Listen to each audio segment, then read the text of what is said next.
نحمده ونصلي على رسوله الكريم اما بعد فقد قال الله تبارك وتعالى كما ورد في سورة الحديد اعوذ بالله من الشيطان الرجيم بسم الله الرحمن الرحيم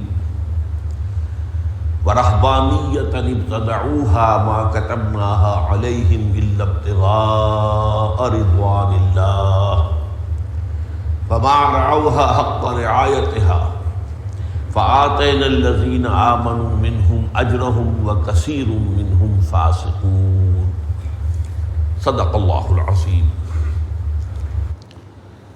وعن ام المؤمنين عائشة رضي الله تعالى عنها قالت قال رسول الله صلى الله عليه وسلم من احدث في امرنا هذا ما ليس منه فهو رد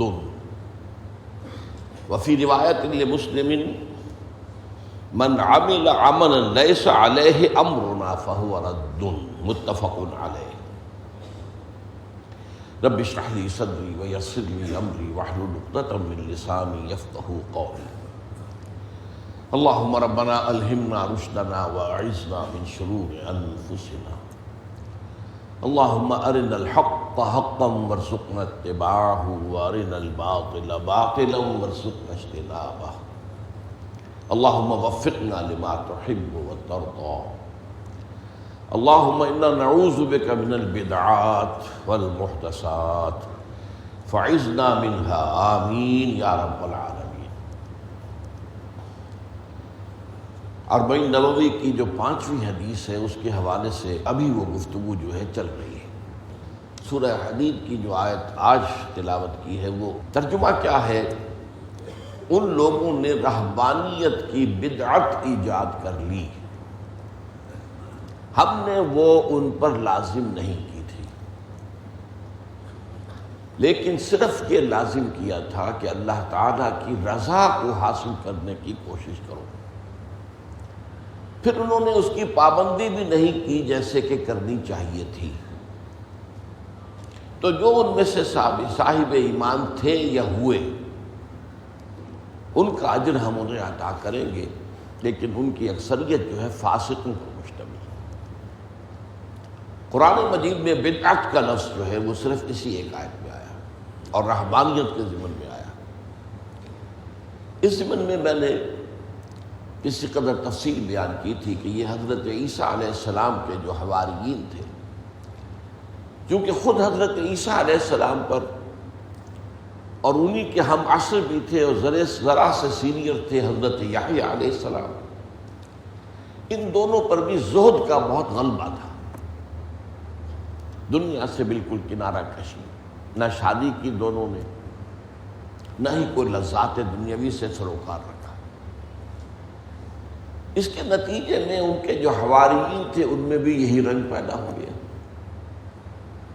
اور پھر ان کے بعد نسل بعد نسل یہ رنگ اور گہرا ہو گیا اور بڑھتا چلا گیا اور بڑھتا چلا گیا، یہاں تک کہ اس نے رہبانیت کی شکل اختیار کر لی.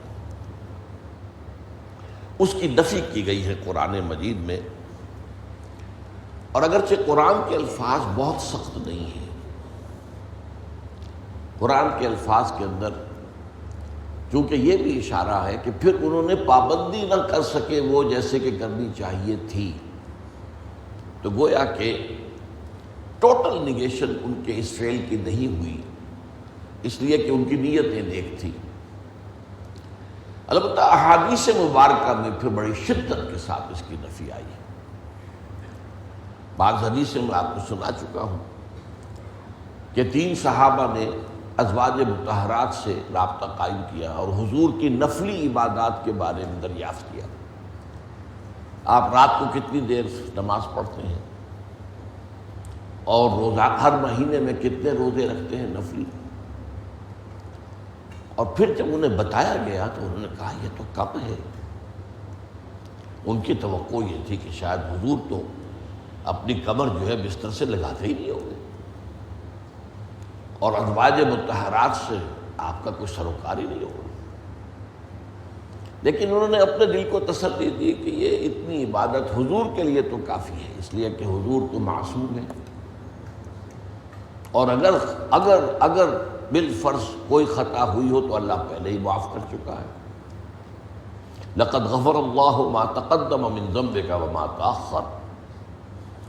تو ان کے لیے تو اتنی عبادت کافی، ہمارے لیے کافی نہیں. ایک نے طے کیا میں ساری عمر شادی نہیں کروں گا، دوسرے نے کہا میں ہر رات کو پوری رات کھڑا رہوں گا، تیسرے نے کہا کہ میں ہر روز روزہ رکھوں گا. حضور کو اطلاع ہوئی، آپ نے بلایا اور بہت سخت انداز میں سرزنش کی، اور ایسا انداز حضور صلی اللہ علیہ وسلم کا بڑا غیر معمولی تھا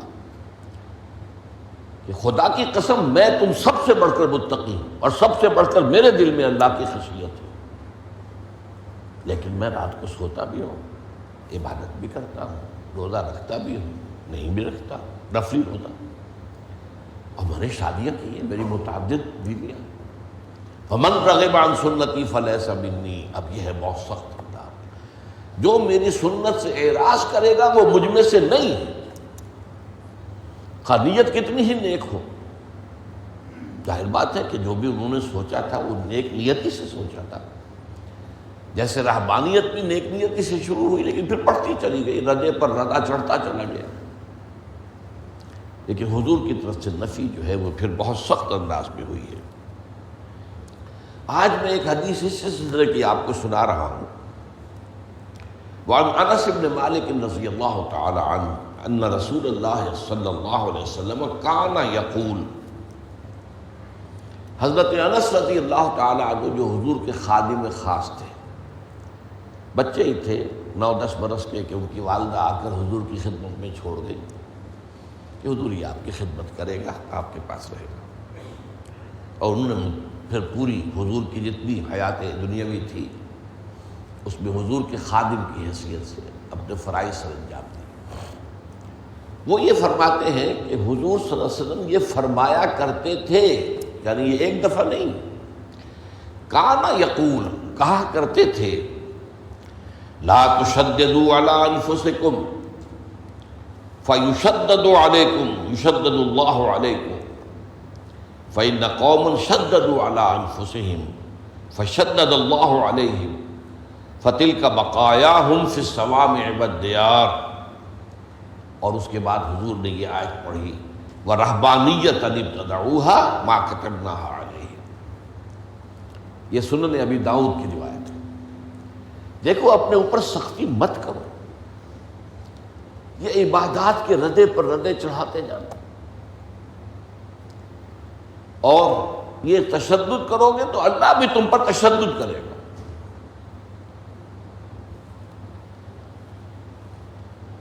اور جو بھی اس زمرے میں آ جائے گا تم دیکھ لو ان کے جو بقیات ہیں، باقیات السیئات، وہ عام طور پر خانقاہوں میں اور راہب خانوں میں موجود ہیں، جا کر دیکھ لو. وَكَثِيرٌ مِّنْهُمْ فَاسِقُونَ.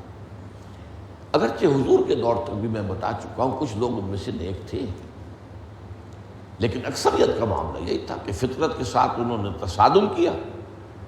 تو ظاہر بات ہے کہ انسان کے اندر جو تقاضے ہیں اللہ نے رکھے ہیں وہ پھر انسان کو پچھاڑ لیتے ہیں، اور پھر آدمی گرتا ہے تو بہت بری طرح گرتا ہے. اب آج میں ایک اور حدیث آپ کو سنا رہا ہوں، اور یہ بڑی اہم حدیث ہے، اور اس میں بھی وہ نقشہ آپ کے سامنے آئے گا جو ہم دیکھ چکے ہیں حدیث جبرائیل میں، کہ تھوڑی دیر کے لیے حضور کی محفل کا ایک نقشہ نگاہوں کے سامنے آ جاتا ہے. اور یہی پھر حضرت معاذ بن جبل رضی اللہ تعالیٰ عنہ کی حدیث میں آ چکا.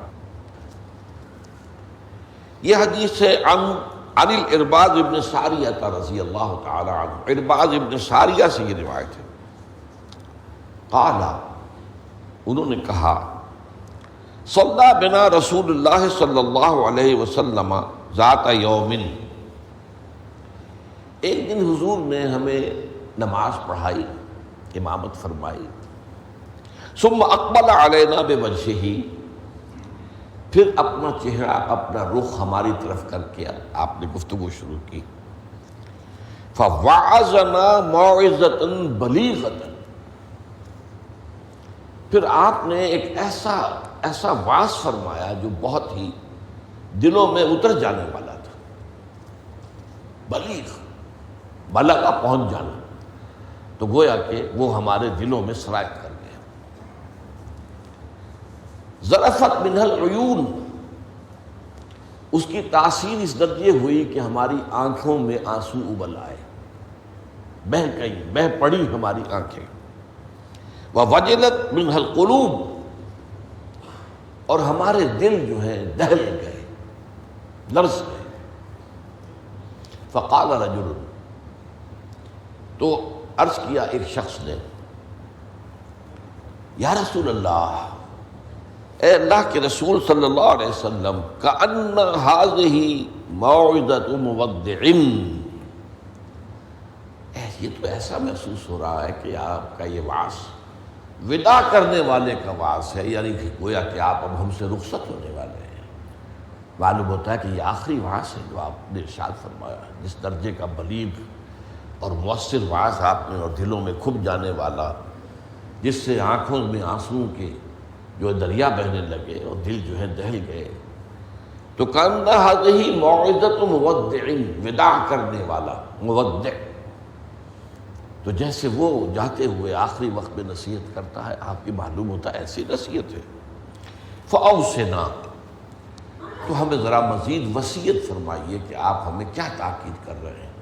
اگر یہ واقعی آپ کا اس دنیا سے رخصتی کا وقت قریب آ گیا ہے تو پھر ہمیں وہ باتیں بتائیے کہ جن کی ہمیں سب سے زیادہ ضرورت ہوگی۔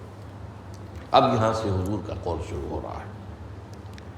فقال، حضور نے فرمایا، اوصیکم بتقوی اللہ، سب سے پہلے تو میں وصیت کرتا ہوں تمہیں اللہ کا تقوی اختیار کرنے کی۔ تقوی کے معنی بہت مرتبہ بیان ہو چکے، بچنا، اور یہ تقوی ایک دنیا کا ہے، ایک آخرت کا ہے۔ دنیا میں معصیت سے بچنا، گناہوں سے بچنا، اللہ کی نافرمانی سے بچنا، شریعت کے حدود سے تجاوز کرنے سے بچنا، یہ بچنا ہے، بچ بچ کر چلنا۔ جیسے کہ کسی گھنے جنگل میں سے گزرنا پڑے انسان کو، اور وہاں کوئی پگڈنڈی بھی نہیں، کوئی راستہ بنا ہوا نہیں، اونچی اونچی گھاس ہے اور درخت ہے، اور اگر وہ امیزون کا ٹاس ہو یا کانگو کا ٹاس ہو تو درختوں سے لٹکے ہوئے بھی سانپ موجود ہوتے ہیں۔ تو اب ظاہر بات ہے کہ آدمی کس طرح چوکنا ہو کر پھونک پھونک کر قدم رکھے گا، کہیں ایسا نہ ہو کہ کوئی سانپ کنڈلی مارے بیٹھا ہو اور میرا پاؤں اس پر پڑ جائے، یا اور کسی موذی جانور کا کوئی بھٹ ہو، کوئی بل ہو اور اس میں میرا پاؤں پڑ جائے۔ تو یہ بچ بچ کر چلنا کہ لو سانس بھی آہستہ کہ نازک ہے بہت کام، آفاق کی اس کارگہ شیشہ گری کا، ہر سانس کا لحاظ رکھو۔ تو سب سے پہلے تو اوصیکم بتقوی اللہ، نمبر 2 والسمع والطاعت، ایک نظم جماعت جو ہے، تمہاری اجتماعیت، صاحب بات ہے میرے بات خلافت ہوگی، ابھی تو تم میری بات مان رہے ہو، میں اللہ کا رسول بھی ہوں، لیکن اب میرے بعد رسول تو نہیں ہوگا، نبی تو نہیں ہوگا، خلیفہ ہوگا، لیکن اس کے لیے بھی سمع و طاعت، اس کا حکم سننا اور ماننا، تاکہ رکھنے نہ پڑے، جماعتی زندگی میں افتراق نہ ہو۔ اس لیے ایک ظاہر بات ہے کہ United you stand, divided you fall. جب ڈویژن ہو جائے، اختلاف ہو جائے، تو پھر ظاہر بات ہے زوال آ جائے گا، اور یہ ہوا ہے۔ حضرت عثمان رضی اللہ تعالیٰ عنہ کی شہادت کے بعد سے وہ ڈویژن ہو گئی، شیعان عثمان، شیعان علی، اور پھر آپ کو معلوم ہے خانہ جنگی ہوئی۔ حضرت علی رضی اللہ تعالیٰ عنہ کا جو پورا عہد خلافت جو ہے وہ خانہ جنگی کی نظر ہو گیا، 1 لاکھ کے قریب مسلمان جو ہے ایک دوسرے کی تلواروں اور تیروں اور نیزوں سے ختم ہو گئے۔ تو ظاہر بات ہے کہ پھر زوال تو شروع ہو ہی جانا تھا۔ فرمایا والسمع والطاعت وَإِن كَانَ عَبْدًا حَبَشِيًّا، خواہ تمہارا خلیفہ، تمہارا امام چاہے ایک حبشی غلام ہو، یہ نہ سمجھنا کہ تم برتر ہو، اعلیٰ ہو، وہ ادنا ہے، وہ گھٹیا ہے، نہیں، حبشی غلام بھی ہو تو فَإِنَّهُ مَن يَعْشُ مِنكُم بَعْدِي فَسَيَرَىٰ اخْتِلَافًا كَثِيرًا، اس لیے کہ تم میں سے جو بھی میرے بعد زندہ رہے گا وہ بہت کثرت کے ساتھ اختلاف دیکھے گا کہ مسلمانوں میں اختلاف ہو جائے۔ اختلاف تو حضرت ابوبکر کے زمانے بھی ہوا، بس بات ہو گئی، اختلاف رائے ہو گیا، پھر فیصلہ ہو گیا، پھر سب عمل کر رہے ہیں۔ ایسا تو کبھی ہو ہی نہیں سکتا انسانی معاملات میں کہ اختلاف نہ ہو، لیکن اختلاف میں شدت ہو جائے، میری بات لازماً مانی جائے، یہ وہ چیز ہے ایجاب کل ذی رائے برائے ہی، کہ ہر شخص جو صاحب رائے ہے وہ اپنی رائے پہ اڑ جائے اور اسی کو اچھا سمجھے، تو پھر جماعت کیسے چلے گی؟ جماعت میں ظاہر بات ہے کہ کسر و انکسار کرنا پڑتا ہے، اپنی رائے کو پیچھے ڈالنا پڑتا ہے، امیر کی رائے کو ماننا پڑتا ہے۔ تو فرمایا فَإِنَّهُ مَن يَعْشُ مِنكُم بَعْدِي فَسَيَرَىٰ اخْتِلَافًا كَثِيرًا۔ اب وہ آیا جو اس موضوع سے متعلق ٹکڑا ہے، فَعَلَيْكُمْ بِسُنَّتِي وَسُنَّتِ الْخُلَفَاءِ الرَّاشِدِينَ الْمَهْدِيِّينَ، تو تم پر واجب ہے کہ میری سنت کو پکڑے رکھنا اور میرے خلفائے راشدین کی سنت کو پکڑے رکھنا، یہ تاکید، ان کی سنت کو مضبوطی کے ساتھ تھامے رکھنا۔ المہدیین، یہ جو خلفائے راشدین ہوں گے یہ مہدی ہوں گے، مہدیین ہدایت یافتہ ہوں گے۔ تمسکوہا وعضوہا بالنواجذ، دیکھو میری سنت کو اور میرے خلفائے راشدین کی سنت کو اپنے دانتوں سے پکڑ کر رکھو۔ یہ کچلیوں کے دانت جو ہوتے ہیں کسی شے کو پکڑنے کے لیے، درندوں میں آپ کو معلوم ہے یہ لمبی ہوتی ہے کچلیاں، یہ چونکہ زندہ گوشت کو پھاڑنا ہوتا ہے، زندہ جانور کو یہ کچلیاں ہی ہوتی ہیں جو ان کو پھاڑتی ہیں، یہ آگے کے دانت یہ کام نہیں کر سکتے۔ ہمارے ہاں چونکہ اب انسان جو ہے کچا گوشت نہیں کھاتا تو کچلیوں کی اتنی ضرورت نہیں ہے، تو چھوٹی رہ گئی ہے، نشان تو ہے۔ تو فرمایا عضوا علیہا بالنواجذ، اپنی کچلیوں سے، دانتوں سے اسے پکڑ لو۔ وَإِيَّاكُمْ وَالْمُحْدَثَاتِ الْأُمُورِ، اور دیکھو ہرگز نئے پیدا ہونے والے معاملات کی پیروی نہ کرنا، یہ بدعت ہے۔ میں پچھلی مرتبہ بیان کر چکا ہوں، بدعت اور محدثہ، بدعہ محدثہ یہ ہم معنی الفاظ ہیں۔ وَإِيَّاكُمْ وَالْمُحْدَثَاتِ الْأُمُورِ فَإِنَّ كُلَّ مُحْدَثَةٍ بِدْعَةٍ وَكُلَّ بِدْعَةٍ ضَلَالَةٍ، اس لیے کہ ہر نئی پیدا شدہ چیز بدعت ہے اور ہر بدعت گمراہی ہے۔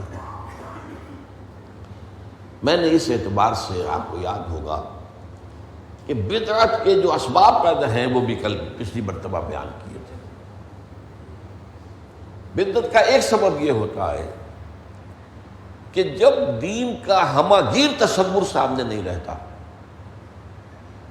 دین کے ہمہ گیر تصور میں عبادات بھی ہیں، معاملات بھی ہیں، اور معاملات کی اہمیت زیادہ ہے، معاملات کی کوتاہی کو اللہ معاف نہیں کرے گا، عبادات کی کوتاہی کو اللہ معاف کر دے گا، وہ تو اللہ کے لیے ہے نا، تو اللہ تعالیٰ تو بہت معاف فرمانے والا ہے۔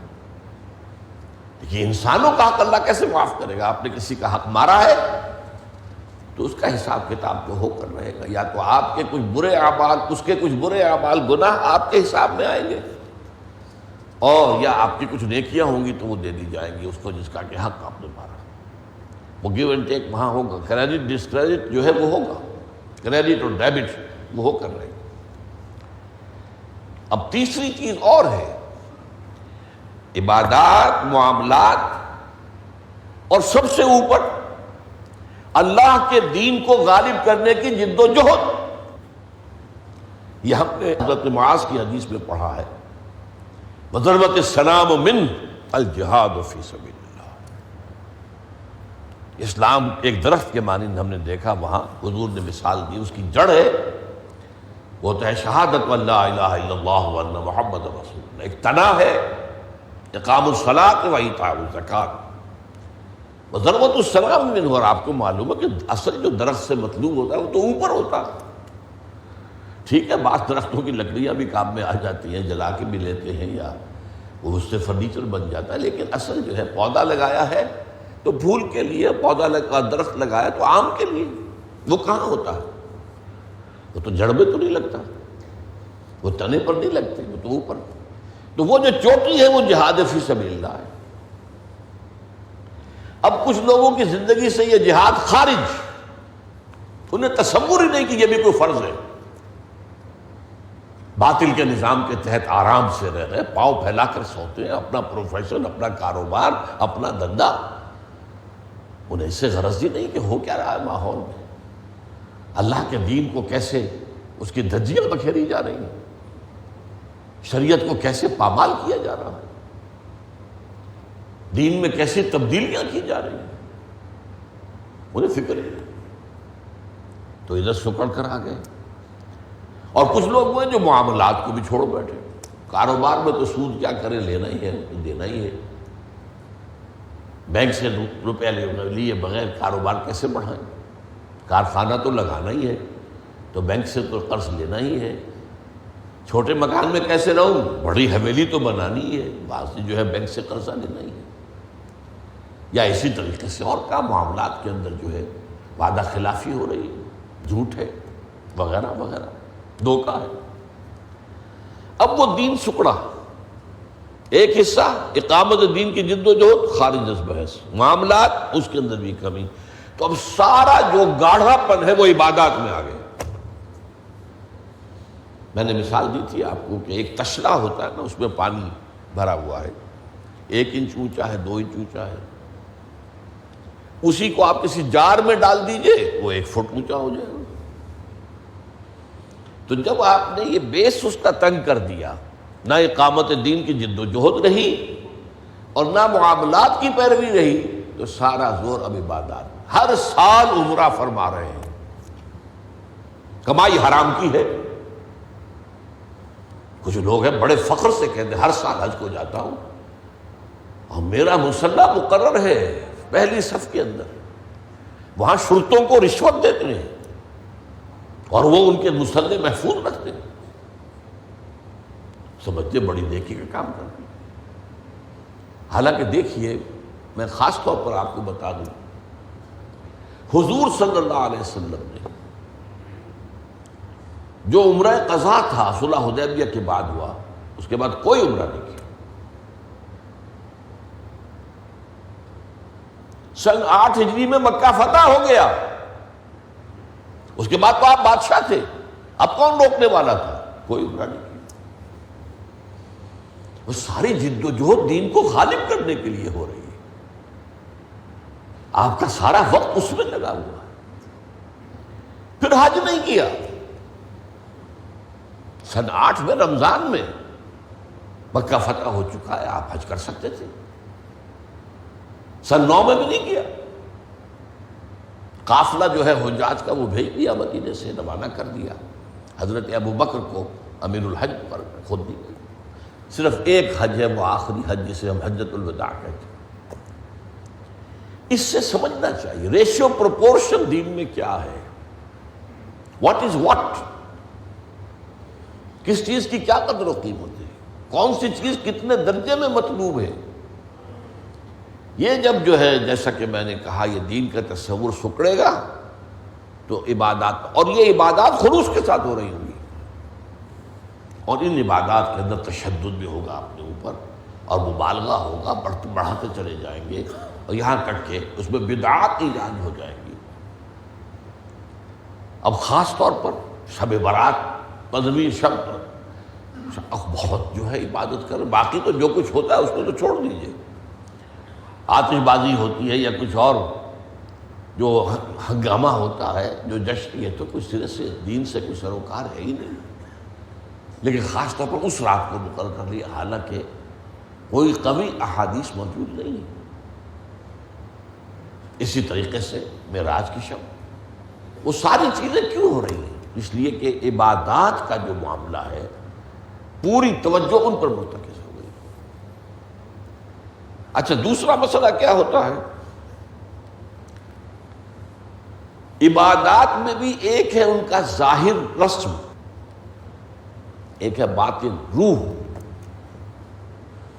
ایک نماز کا ظاہر ہے، فقہی طور پر آپ نے بالکل صحیح نماز پڑھ لی، صحیح وضو کیا، پھر اس کے بعد آپ نے تکبیر تحریمہ کہی، ہاتھ اٹھائے، باندھ لیے، ثنا پڑھی، فاتحہ پڑھی، کچھ اور قرآن کا حصہ پڑھا، پھر رکوع میں گئے، تسبیحات کی، پھر کھڑے ہو گئے، پھر سجدے میں گئے، پھر بیٹھے، پھر سجدے گئے، پھر اٹھ کھڑے ہوئے۔ یہ جو رسم نماز ہے اس کی ظاہری شکل، رسم کہتے ہیں ظاہری شکل کو، رہ گئی رسم ازاں روح بلالی نہ رہی، فلسفہ رہ گیا تلقین غزالی نہ رہی۔ اب اگر اسی پر توجہ مرتکز ہو جائے گی تو روح دین کی طرف سے توجہ ہٹ جائے گی۔ اس ظاہر کے بارے میں تو بڑی نیم میخ ہوگی، چھوٹی چھوٹی باتوں کے اوپر اختلاف ہو جائے گا، من دیگرم تو دیگری، یہ کیا کیا تو نے، آمین زور سے کہہ دیا، یہ ہماری مسجد میں آیا کیسے تو، آئندہ جرات نہ کرنا، ٹانگیں توڑ دیں گے، یہ کیا رفع دین کر رہے ہیں۔ چھوٹی چھوٹی چیزیں،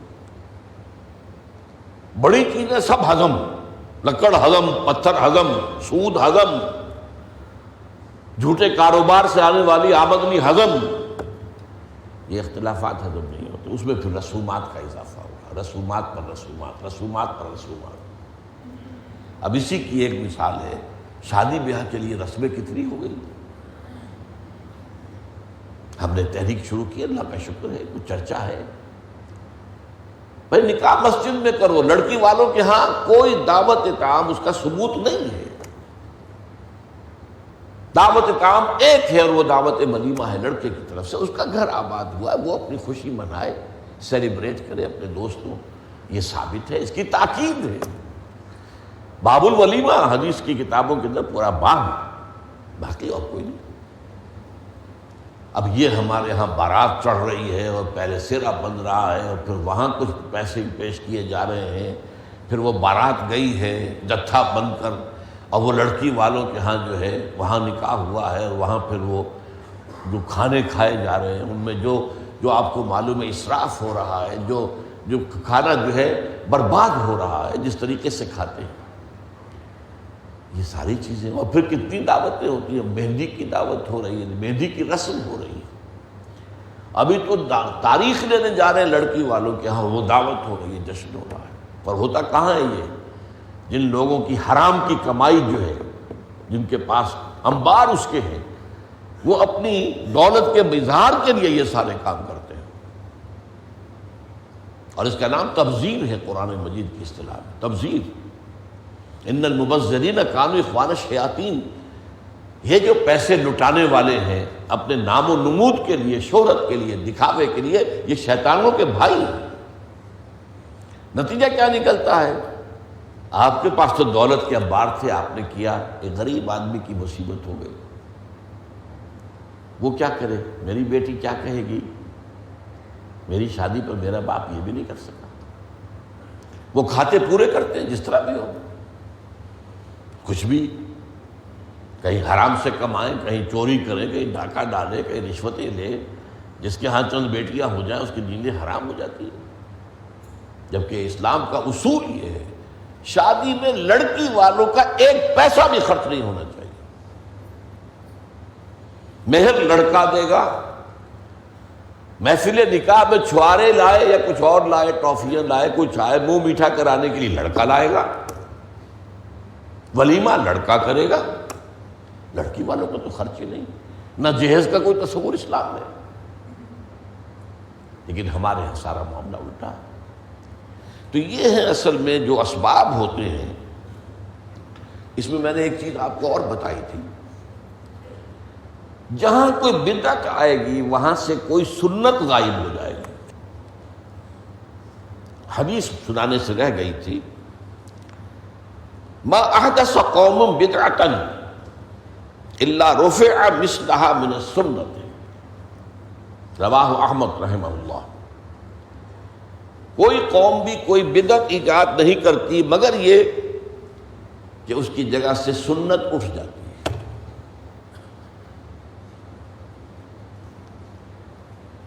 ایک اور حدیث میں آپ کو آج سنانا چاہتا ہوں تاکہ یہ مسئلہ جو ہے اچھی طریقے سے کھل کر واضح ہو جائے۔ وعن بلال بن الحارث المزنی رضی اللہ تعالی عنہ قال قال رسول اللہ صلی اللہ علیہ وسلم من احیا سنتی سنتا من سنتی قد امیتت بعدی فإن له اجر مثل اجور من عمل بها من غیر ان ينقص من اجورهم شیئا۔ جو شخص میری کسی سنت کو زندہ کرے گا جو میرے بعد مر چکی ہو. اب دیکھیے یہ سنت ہم نے زندہ کی ہے. شادی نکاح مسجد میں کون کرتا تھا؟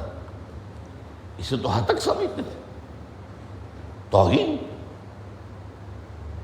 تو من احیا سنتن من سنتی، ہم نے سنت بیعت ایجاد کی ہے، اس کو زندہ کیا ہے. جماعتی زندگی کہیں رہ گیا تھا بیعت کی بنیاد پر.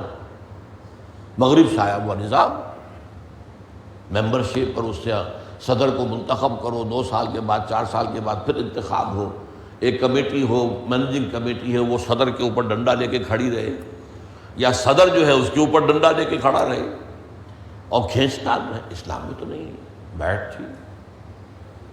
قرآن میں بیعت ہے، سنت میں بیعت ہے، سیرت میں بیعت ہے، اور کم سے کم 1300 برس کی تاریخ میں بیعت ہی ہے صرف، اور کوئی بھی آپ کو نشان کسی اور طریقے تنظیم کا ملتا ہی نہیں.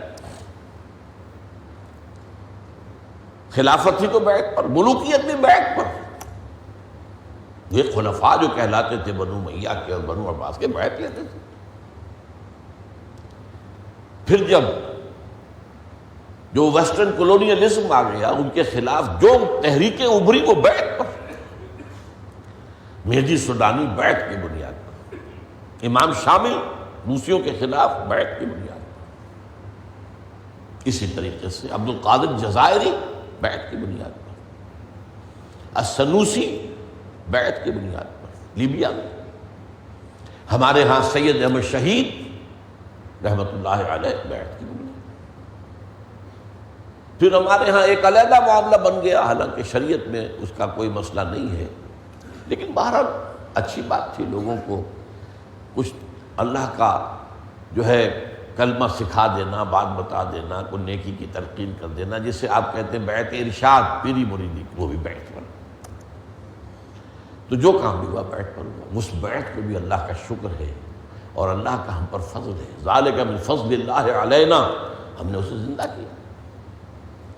تو من احیا سنتم من سنتی قد امیتت بعدی، جس نے زندہ کیا میری سنت میں سے کسی سنت کو جو کہ میرے بعد مر چکی ہو، فإن له اجر مثل اجور من عمل بها، تو اس سنت پر اب جو لوگ بھی عمل کریں گے جتنا اجر انہیں ملے گا اتنا ہی اس شخص کو بھی ملتا رہے گا جس نے اس کا آغاز کیا، جس نے اسے زندہ کیا. اس کے حساب میں کریڈٹ ہوتا رہے گا بغیر ان ينقص من اجورهم شیئا. اس پر عمل کرنے والوں کی اجر میں کوئی کمی نہیں ہوگی، وہ اجر انہیں ملے گا، لیکن یہ کہ اتنا ہی اجر اس شخص کے حساب میں لکھا جاتا رہے گا جس نے کہ میری کسی مردہ سنت کو زندہ کیا. اب اس کے برعکس وَمَنِ ابْتَدَعَ بِدْعَةً ضَلَالَةً، اور جس شخص نے کوئی گمراہی والی بدعت ایجاد کی، لا یرضاہ اللہ ورسولہ، جس پر کبھی راضی نہیں ہو سکتے اللہ اور اس کے رسول، وہ تو ہم پڑھ چکے ہیں، حدیثیں کتنی سامنے آ چکی.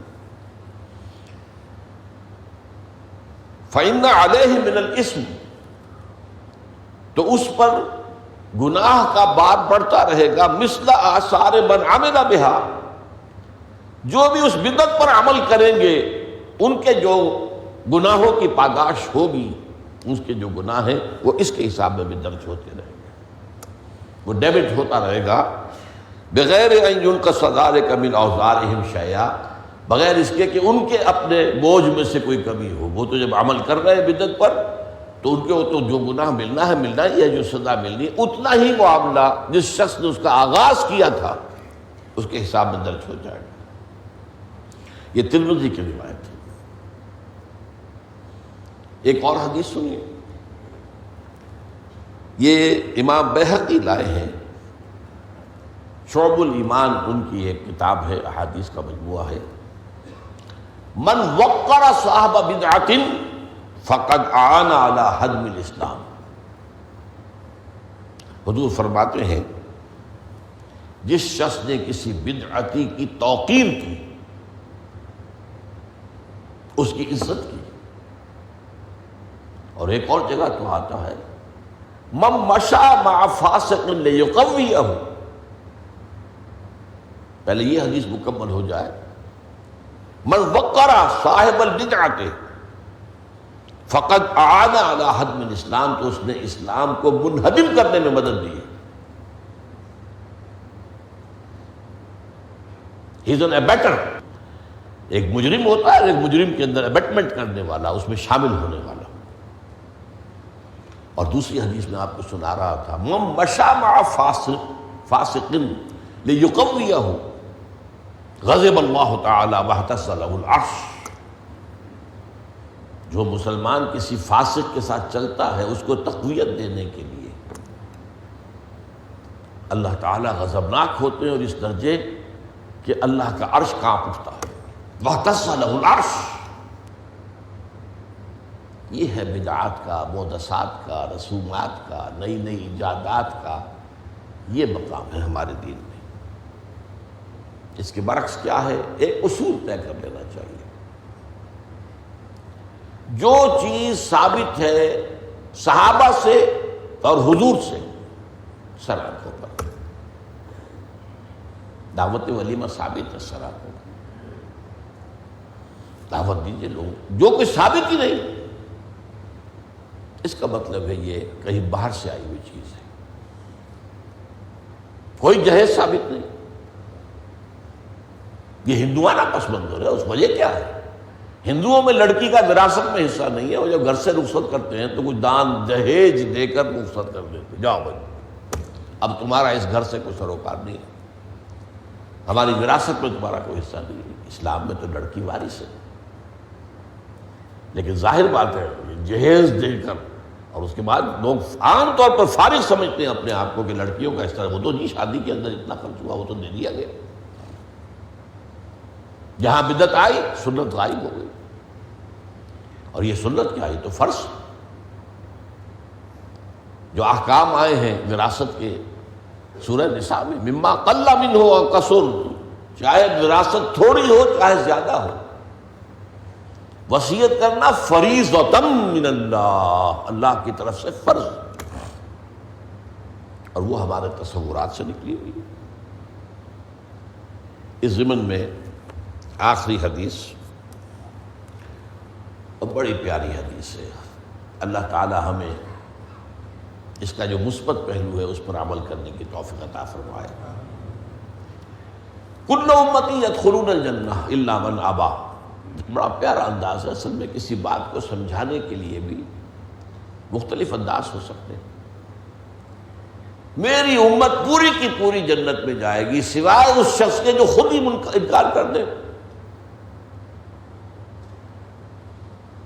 اب صحابہ حیران ہوئے، قیل ومن ابا، حضور کون ہوگا بدبخت جو خود انکار کرے جنت میں داخلے سے؟ قال من اطاعنی دخل الجنہ ومن عصانی فقد ابا. جس نے میری اطاعت کی، میرا حکم مانا، میری پیروی کی، میرا اتباع کیا، جنت میں داخل ہو جائے گا. اور جس نے میری نافرمانی کی گویا کہ اس نے جنت میں داخلے سے انکار کیا ہے. ان احادیث کی روشنی میں بدعت اور محدثات الامور ان سے بچنے کی پوری کوشش ہمیں کرنی چاہیے. اور میں نے آپ کو بتایا الجبرے کا فارمولہ، تلاش یہ کیجئے کہ سنت سے ثابت ہے. اچھا سنت سے ایک چیز ثابت بھی ہے لیکن کس ریشیو پروپورشن کے ساتھ ثابت ہے. آپ کو معلوم ہوگا کہ یہ جو ٹیومر کہلاتا ہے اور کینسر، وہ باڈی ہی کا کوئی ٹیشو ہوتا ہے جو آؤٹ آف پروپورشن بڑھنا شروع کر دیتا ہے. یہ آؤٹ آف پروپورشن جو بڑھنا شروع ہو جائے گا وہ یا تو باہر ایک جو ہے وہ گولے کی شکل میں آ جائے گا یا لٹکتا ہوا ہوگا جو بھی ہو، اور یا اندر وہ اندر کے ٹیشوز کو کھاتا ہوا بڑھتا چلا جائے گا. یہی معاملہ ہے. دین کا کوئی معاملہ بھی آؤٹ آف پروپورشن آپ لے گئے تو یہ دین کا کینسر ہو جائے گا. ہر چیز کو دیکھو توازن اور اعتدال. اور کتنا سنت کی پیروی صرف اس کا نام نہیں ہے جی یہ چیز ثابت ہے حضور سے، ٹھیک ہے بھائی ثابت ہے، کتنی ثابت ہے؟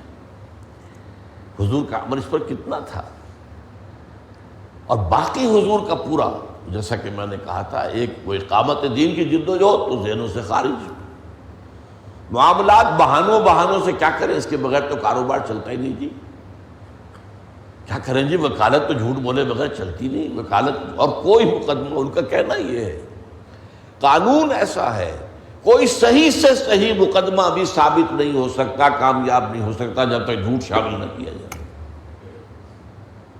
تو بھائی دفع کرو اس پروفیشن کو، کوئی اور کام کر لو، کوئی چھابڑی لگا لو اگر حلال کھانا، لیکن بہانوں سے سرکاری ملازم کیا کریں گے،